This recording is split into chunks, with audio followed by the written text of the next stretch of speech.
बिस्मिल्लाहिर्रहमानिर्रहीम। अस्सलाम वालेकुम। आप यूट्यूब चैनल देख रहे हो, मेरा नाम है अब्दुल रहमान। नाज़रीन, आज 25 जून है। वफाकी बजट 2023-24 जो है उसको मंजूर कर लिया गया है कसरत राय से।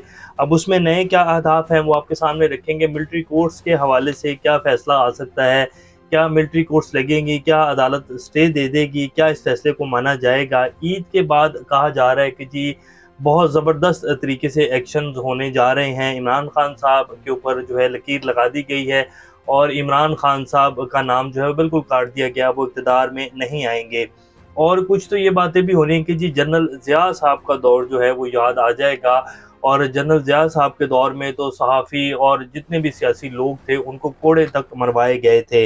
हामिद मीर साहब जो हैं ये बात बड़े वसूख से कर रहे हैं और वो कह रहे हैं कि जी अगर इन लोगों ने इलेक्शंस नहीं करवाए, निगरान हुकूमत जो बनेगी और ये लोग अगर इलेक्शन से इसी तरह भागते रहे तो ये सारे लोग पीपल्स पार्टी, नून लीग या इवन कि इमरान खान साहब भी जो हैं वो चीखे मारेंगे कि ये पाकिस्तान को किस तरफ लेके जाया जा रहा है। और निगरान हुकूमतें जो हैं वो 2 साल 3 साल तक जो है वो बैठ जाएंगी। तो ईद के बाद एक बहुत बड़ी जो है प्रेस कॉन्फ्रेंस हो सकती है। ये सारी डेवलपमेंट्स आज आपके सामने रखेंगे। इससे पहले अगर आप लोगों ने चैनल को सब्सक्राइब नहीं किया तो रेड बटन को प्रेस कर लें और बेल आइकॉन को भी प्रेस कर लें ताकि लेटेस्ट अपडेट्स आप लोगों को मिलते रहें। ये जो हमारा ताल्लुक है ऐसे ही जुड़ा रहा है। सबसे पहले जी बजट जो है वो पास कर लिया गया है। 14,480 अरब रुपए का वफाकी बजट कौमी असम्बली से कसरत राय से मंजूर कर लिया गया है। फाइनेंस बिल की शिकवार मंजूरी ले ली गई है। टैक्स वसूली का हदफ 9,200 अरब से बढ़ाकर 9,415 अरब रुपए मुकर्रर कर दिया गया है, जबकि पेंशन अदायगी 761 अरब रुपए से बढ़ाकर 861 अरब रुपए कर दी गई है। पेट्रोलियम लेवी जी मजीद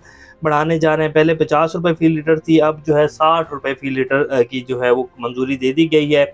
और पेट्रोलियम प्रोडक्ट्स, वो जो रशिया से तेल आना था, सस्ता आना था, सारा टोपी ड्रामा था हुकूमत का। और अब बाकायदा जो है 60 रुपए लेवी बढ़ाई जाएगी।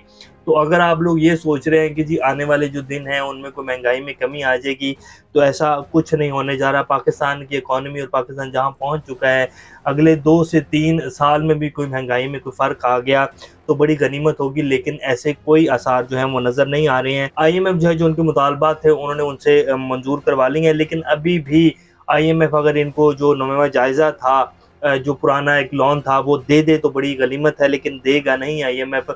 जो उनके इरादे हैं और जो उन्होंने पिछले 7 माह में इनके साथ किया है, तो बहरहाल ये बजट IMF ने इनसे जो है जो उनके मुतालबात थे उन्होंने तस्लीम करवा लिए हैं। और अब देखें अब देता है IMF दोबारा पैसे कि नहीं देता है। शाह महमूद कुरैशी साहब ने भी आज एक प्रेस कॉन्फ्रेंस की जी, और उन्होंने वो जो मोदी और अमेरिका का एक वो सारा प्रेस रिलीज़ आई थी वाइट हाउस से कि जी पाकिस्तान से अभी भी दहशतगर्दी हो रही है, पाकिस्तान की जो ज़मीन है वो अभी भी इंडिया में दहशतगर्दी हो रही है, और अफ़गानिस्तान में भी जो है लिंक्स हैं, और जितनी भी जमातें हैं पाकिस्तान में, जैसे मोहम्मद, इस तरह की जितनी भी जिहादी जमातें हैं, इनके ऊपर पाकिस्तान ने अभी तक प्रॉपर कंट्रोल हासिल नहीं किया है, तो पाकिस्तान को इसके ऊपर काम करना होगा। तो शाह महमूद कुरैशी साहब ने उसको जो है वो डिफेंड किया और कहा कि ऐसा नहीं है, पाकिस्तान की जो हुकूमत है वो सो रही है, और पाकिस्तान की हुकूमत तो वाकई सो रही है। उनको तो सिर्फ अपने NRO से और जो है इलेक्शन से कैसे फरार हासिल करनी है और मिन्नतें तरले कैसे करना है, इसके अलावा उनका कोई काम नहीं है। फिर उनसे ये सवाल किया गया कि जी क्या आप अभी भी पाकिस्तान तहरीक इंसाफ में हैं? तो उन्होंने कहा जी मैंने इंसाफ का झंडा 2011 में उठाया था और अभी भी वो मेरे हाथ में है, मैं अभी भी तहरीक इंसाफ में ही हूँ। तो वो जो एक प्रेस कॉन्फ्रेंस का दिया जा रहा था कि जी आज एक बड़ी प्रेस कॉन्फ्रेंस होने जा रही है और शाह महमूद कुरैशी साहब भी जो है शायद ऐलान कर दे, तो वो सारा का सारा मामला जो है ठुस हो गया है। और अब आपके सामने रखते हैं कि जी पाकिस्तान की सियासत में आने वाले दिनों में क्या होने जा रहा है। खुर्शीद शाह साहब आज बड़े दिनों बाद बोले हैं, पाकिस्तान पीपल्स पार्टी के बड़े सीनियर रहनुमा। उन्होंने कहा कि हुकूमत कौमी असम्बली की आइनी मुद्दत से तजावज़ नहीं करेगी। इस ज़मन में क्या सराइयों का हकीकत से कोई ताल्लुक नहीं है। नवाज शरीफ साहब दुबई पहुँच रहे हैं, मरियम भी जा रही हैं, और एन पॉसिबल है जरदारी साहब भी वहाँ पहुँच जाएँ, वो ईद वहीं करते होते हैं वैसे।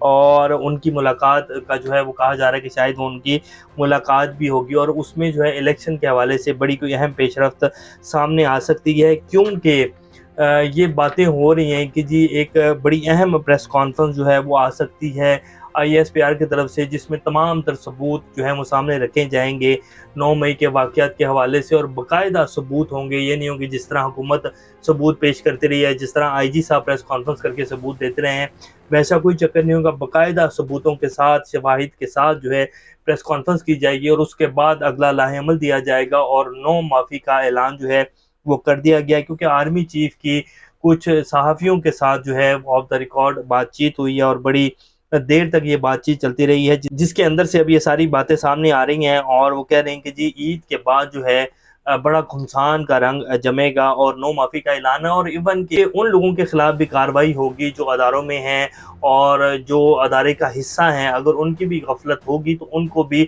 سخت سے سخت سزا دی جائے گی۔ اور 9 مئی کا جو واقعہ ہے وہ پاک فوج کے لیے جو ہے وہ 9/11 کا اس کو درجہ دیا گیا اور معافی نہیں دی جائے گی۔ عمران خان صاحب کو یا تو عید سے پہلے یا عید کے بعد، ویسے زیادہ یہی امید ہے کہ عید کے بعد ان کو اریسٹ کر لیا جائے گا۔ جیسے کہ میں نے پہلے بھی کہا تھا کہ جی اگر عمران خان صاحب اور یہ باقی منصوبہ بندی جو 9 مئی کے واقعات ہوئے ہیں، وہ اگر زمان پاک میں ساری منصوبہ بندی ہوئی ہے اور اگر ثبوت موجود ہیں، تو پھر سب کے خلاف کارروائی ہونی چاہیے اور کسی کو نہیں چھوڑنا چاہیے اگر واضح ثبوت موجود ہیں۔ اور اگر ثبوت موجود نہیں ہے اور صرف اس میں رگیدا جائے گا اور ملبہ گرایا جا رہا ہے، تو پھر ایسا بھی نہیں ہونا چاہیے۔ اور اگر صرف ملبہ ہی گرایا جائے گا تو وہ بھی چیزیں جو ہیں پھر سامنے آ جاتی ہیں، کوئی بھی چیز ڈھکی چھپی نہیں رہتی۔ لیکن حامد میر صاحب کہتے ہیں کہ جی اگر یہ لوگ الیکشن نہیں کرواتے ہیں، یہ دونوں پیپلز پارٹی اور پی ایم ایل این اور پی ٹی آئی تو ویسے بھی الیکشن مانگ رہی ہے، تو اگر یہ لوگ الیکشن نہیں کرواتے اور اسی طرح الیکشن سے فرار حاصل کرتے رہیں گے، تو پھر ایک ایسا سیٹ اپ آ جائے گا کہ یہ لوگ چیخیں ماریں گے۔ اور انہوں نے یہ بھی کہا کہ مجھے الیکشن ہوتے ہوئے نظر نہیں آ رہے، لیکن الیکشنز ہو جانے چاہیے، اسی میں ملک کی بقا ہے۔ تو اب عید کے بعد بہت ساری چیزیں سامنے آئیں گی، اور پھر انہوں نے یہ بھی کہا کہ جنرل ضیاء کا دور جو ہے وہ یاد آ جائے گا عید کے بعد، اس طرح کے واقعات جو ہیں وہ ہونے جا رہے ہیں۔ اب ملٹری کورٹس کے حوالے سے خبر جو ہے وہ آپ کے سامنے رکھ دیتے ہیں۔ سپریم کورٹ میں آپ کے سامنے پٹیشن دائر کی گئی اعتزاز احسن صاحب کی طرف سے، جو پاکستان کے سابق چیف جسٹس ہیں، جواد ایس خواجہ صاحب، ان سب کی طرف سے پٹیشن دائر کی گئی ہے۔ اب اگر ملٹری کورٹس کے خلاف آ جاتا ہے فیصلہ اور ریجیکٹ کر دیا جاتا ہے یا اسٹے آرڈر ہی دے دیا جاتا ہے کہ جی ملٹری کورٹس میں سویلین کے مقدمات نہیں چلیں گے، تو اس حوالے سے کیا یہ فیصلہ مانا جائے گا؟ تو اس کے بارے میں بھی یہ پیشن گوئیاں ہو رہی ہیں، اور حکومت کا تو واضح اس کے اوپر آ بھی چکا ہے۔ رانا ثناء اللہ صاحب کہہ چکے ہیں کہ جی ہم ملٹری کورٹس کے اگینسٹ اگر فیصلہ آئے گا تو ہم نہیں مانیں گے۔ تو اس فیصلے کا حال بھی ویسا ہی ہونے جا رہا ہے جیسے 14 مئی کے الیکشن کا فیصلہ آیا تھا اور اس کو بھی نہیں مانا گیا۔ تو یہ ہماری عدلیہ کی جی وقت ہے، اور اب عید کے بعد بہت ساری چیزیں، بہت سارے ثبوت اور ایک نیا جو ہے وہ پاکستان سامنے آئے گا، اور ایک نیا جو ہے وہ زور چلے گا۔ اب دیکھتے ہیں کیا بنتا ہے، لیکن عید کے بعد بہت ساری چیزیں سامنے آئے گی۔ یہ سینیٹر مشتاق احمد خان صاحب کی ویڈیو آپ کی اسکرین کے اوپر چل رہی ہے، جس میں انہوں نے کہا ہے کہ جی پاکستان کی اشرافیہ جو ہے وہ تقریباً 17.4 ارب ڈالر سالانہ اپنی امارات کے ان پر جو ہے وہ خرچ کرتے ہیں۔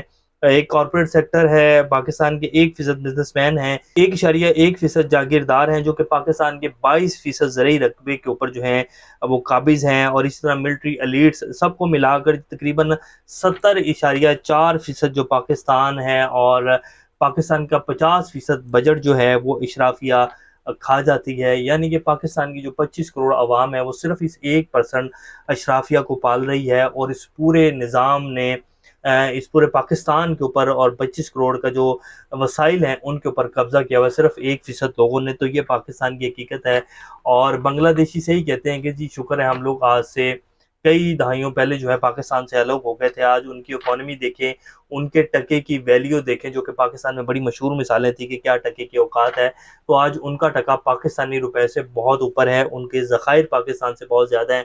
ہم آج بھی 1 ارب ڈالر کے لیے منتے ترلے کر رہے ہیں، اور مودی کہتا ہے کہ پاکستان کا کیا بنے گا، ہم نے اب دنیا کے ساتھ چلنا ہے، ان کا کچھ نہیں بن سکتا ہے، ہم نے پہلے بہت ٹائم ضائع کر دیا ان کے ساتھ۔ آج اگر آپ انڈیا کی اکانومی کو دیکھیں اور پاکستان کی اس کے سامنے دیکھیں ویلیو کتنی ہے اور پاکستان کا حجم کتنا ہے، تو 0.00001% بھی پاکستان کی اکانومی کا حجم نہیں ہوگا اس کے سامنے، اور یہ پاکستان کی صورتحال ہے۔ اور ہم آج تک یہی فیصلہ نہیں کر پائے کہ پاکستان میں استحکام جو ہے وہ استحکام پاکستان پارٹی لائے گی، جمہوری نظام لائے گا، یا کون لائے گا؟ آج 75 سال ہو چکے ہیں، تو دعا کی جا سکتی ہے اللہ پاکستان کامیاب و ناصر۔ ابھی تک کے لیے اتنے، اپنا کا خیال رکھیے گا، اللہ حافظ۔